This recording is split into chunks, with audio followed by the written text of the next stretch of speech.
سورہ مائدہ کے پہلے رکوع کا بقیہ حصہ۔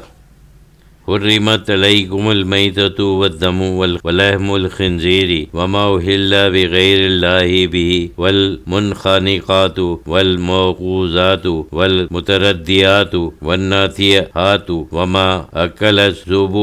الا ما زکیتم وما ذبح علی النصب وان تستقسموا بالازلام ذلکم فسق اليوم یئس الذین کفروا من دینکم فلا تخشوهم واخشونی اليوم اکملت لکم دینکم واتممت علیکم نعمتی ورضیت لکم الاسلام دینا فمن اضطر فی مخمصۃ غیر متجانف لإثم فإن اللہ غفور رحیم۔ تم پر حرام کر دیا گیا مردار جانور اور خون اور سور کا گوشت، اور جس چیز پر اللہ کے سوا کسی اور کا نام پکارا جائے، اور جو جانور جو گلا گھونٹنے سے یا چوٹ سے یا اوپر سے گر کر مر گیا ہو یا کسی جانور کے سینگ مارنے سے مر گیا ہو، اور وہ جانور بھی حرام ہے جس کو درندے نے کھایا ہو۔ ہاں مگر جس جانور کو تم نے مرنے سے پہلے ذبح کر لیا ہو تو وہ ذبح کے بعد حلال ہوگا، اور وہ جانور بھی حرام ہے جو کسی قربان گاہ پر ذبح کیا گیا ہو، یعنی بتوں کی تعظیم و تقرب کے لیے ذبح کیا گیا ہو، اور کھانے کی ان چیزوں کے سوا جن کا ذکر کیا گیا یہ بھی حرام قرار دیا گیا کہ پانسوں اور تیروں کے ذریعے تقسیم کرو۔ یہ سب گناہ کے کام ہیں، بڑی نافرمانی کی باتیں ہیں۔ مسلمانوں، آج جمعے کے دن جمعۃ الوداع کے موقع پر نزول آیات کے وقت جب کفار نے اسلام کا فروغ آنکھوں سے دیکھ لیا تو کافر تمہارے دین کی طرف سے مایوس ہو گئے۔ بس تم ان سے مت ڈرو، ان سے ڈرنا کیا، مجھ سے ڈرو جس کے قبضے قدرت میں ساری کائنات ہے۔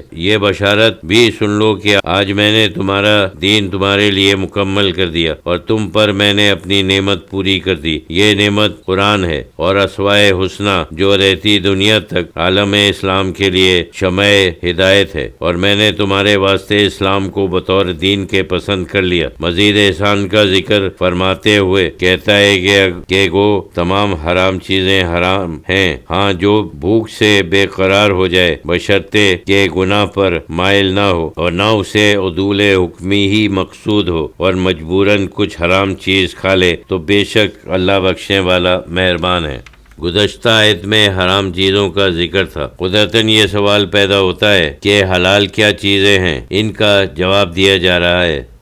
یسألونک ماذا احل لهم قل احل لکم الطیبات وما علمتم من الجوارح مکلبین تعلمونہن مما علمکم اللہ فکلوا مما امسکنا علیکم واذکروا اسم اللہ علیہ واتقوا اللہ ان اللہ سریع الحساب۔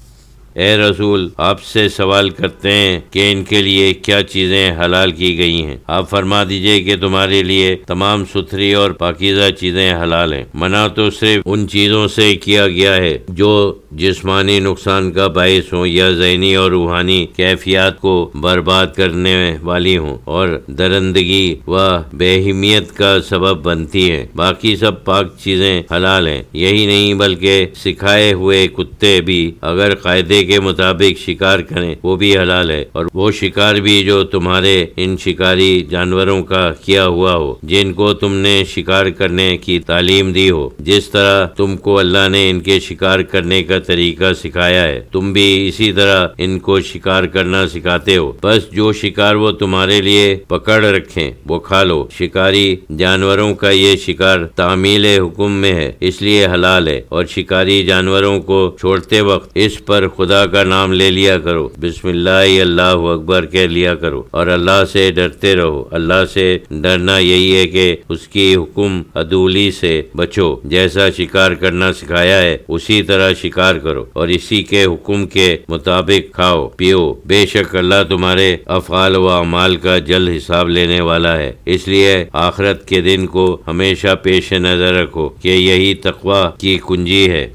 اليوم احل لکم الطیبات وطعام الذین اوتوا الکتاب حل لکم وطعامکم حل لہم والمحصنات من المؤمنات ومحصنات من الذی اوتوا الکتاب من قبلکم اذا آتیتموہن اجورہن محسنین غیر مسافحین ولا متخذی اخدان ومن یکفر بالایمان فقد حبط عملہ وہو فی الآخرۃ من الخاسرین۔ آج تمام پاکیزہ چیزیں تمہارے لیے حلال کر دی گئیں اور اہل کتاب کا کھانا بھی تمہارے لیے حلال ہے، مراد ان کے ذبیحے سے ہے، بشرطے وہ حلال چیزوں میں سے ہو، اور یہ اہل کتاب مرتد بھی نہ ہو، کیونکہ مرتد اہل کتاب کا حکم جدا ہے اور تمہارا کھانا ان کے لیے حلال ہے۔ کھانے کے ساتھ ساتھ ایک اور حلال کا ذکر آ گیا، اور حلال ہیں تم کو مسلمان پاک دامن عورتیں اور ان لوگوں کی پاک دامن عورتیں بھی جن کو تم سے پہلے کتاب دی گئی، ان سے تم شرعی قواعد کے مطابق شادی کر سکتے ہو، بشرطے ان کا مہر ادا کر دو اور تمہارا مقصد ان کو قید نکاح میں لانا ہو، محض بدکاری شہوت رانی نہ ہو، اور نہ چھپے چھپے آشنائی کرنا مقصود ہو، اور جو ایمان کی ان باتوں کو نہ مانے، ان کا منکر ہو، اس کا سب کیا دھرا غارت گیا، اور آخرت میں بھی وہ نقصان اٹھانے والوں میں ہوگا۔